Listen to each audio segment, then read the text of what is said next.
So in proper context, let me answer this question for you, but I need to give some background just for anybody who maybe didn't see the previous video. In proper context, the question was, well, shouldn't we put money in the stock market because we get a better return as opposed to into Social Security where we don't get a very good return at all? And this is sort of a challenge because you kind of go from out of the fire. First of all, I'm not saying that Social Security is a good idea to begin with.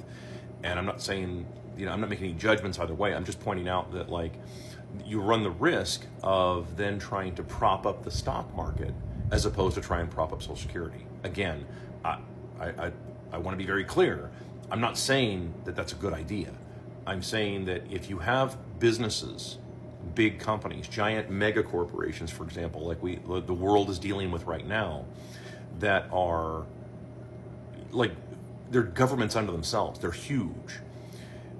And they can't really continue anymore, most of these companies, because they don't really have a profit margin anymore. And now we have a declining population. You have a declining consumer. Okay, this is, I've covered this on many occasions. If you followed me for any length of time, you know that, I've talked about birth rates going back to the beginning, like years ago. I started talking about this, that yeah, you're going to have demographic decline, and so there's just going to be fewer buyers to support all of these mega companies. So they should be starting to go out of business and unwinding their, they should be selling off assets and just sort of crumbling very slowly. Well, if everybody puts all of their money and their hopes and their dreams into the stock market, then the tendency is to want to bail it out. Does that make sense? And want to keep bailing out these failed giant companies that become an unworkable business. The business model no longer works because there just aren't enough consumers on the back end to support all of that. Now, right now in corporate America, and the spin is all over the internet right now, is, oh my God, the population is declining, and it's going to bring about this this hellfire and damnation, and it's going to destroy everything.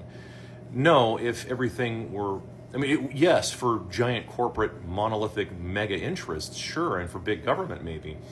But for the average person, what's supposed to be happening is that prices drop down and the market cools off. And then the markets, all of the markets start correcting. And when they correct, it means that all of these people that got in late on the ass end of the pyramid lose all their money. Let me give you a stock market example since we're talking about this. Let's say that you bought XYZ stock at $100 a share, and you bought a whole bunch, and then it went to $150, and you're like, oh my God, it's going to go to $1,000. So you just keep buying and buying and buying. And then XYZ kind of runs out of customers, and they start declining. And you don't sell out, you don't sell off, you never take a loss by taking a profit. People forget that. So what they do is they never take a profit, and they just keep waiting, and then before you know it, it's down to 90, and then they're losing money and so on. And like, that's just it. It's because the stock, and of course, the stock was probably only worth $25 a share, but you know what I mean? Look, that's just what happens. Just like with the slumlords.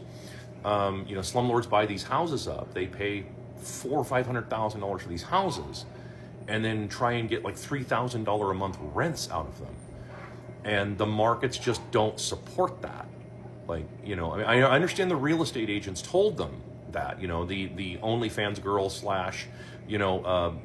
Applebee's waitress or real estate agent told you that the prices. Come on, come on, that's ridiculous. So from an actual businessman's perspective, right, that becomes a problem because like you're overpaying for all of this and it's not really worth that. Okay, so if you have everybody's hopes and dreams shoved into the stock market, then you have the Brondo situation, right? In Idiocracy, where it's like it's the biggest company in the world or something, and they make one change, and then the stock gets cut in half because, like, well, yeah, that's just it. And it's just like many of these companies are misreading the room, they're misreading the markets, they're misreading the feedback because many of them aren't getting any accurate feedback from anything. because they're just taking it from what their advisors are telling them. And their advisors, of course, will tell them whatever they want to hear, kind of like America's favorite billionaire. All of his friends keep telling him what he wants to hear as opposed to telling him the truth, just like Michael Jackson, Elvis Presley, John Kellogg. I mean, you know, I've already gone over this stuff. So this kind of stuff all fits together. So the question is, and I'm going to answer your question here, would we be better without a stock market? You have to understand what the stock market used to be. The stock market used to be something where you knew for a fact you were taking a risk.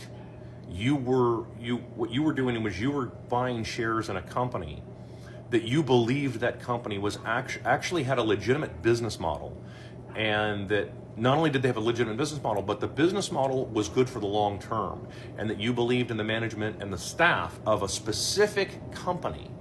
So you would buy stock in that. You didn't just blast money into the stock market. You didn't do this 401k nonsense. No, you specifically bought a company because you thought that company was profitable, had a good idea, and was undervalued. You're like, oh wow, I could see the value proposition if other people see this, and then they start buying the product, whatever it is product you're selling.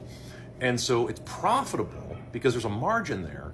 And so because the company is profitable and it's actually successful, it can then pay out dividends to its investors from the profits, not from government bailouts.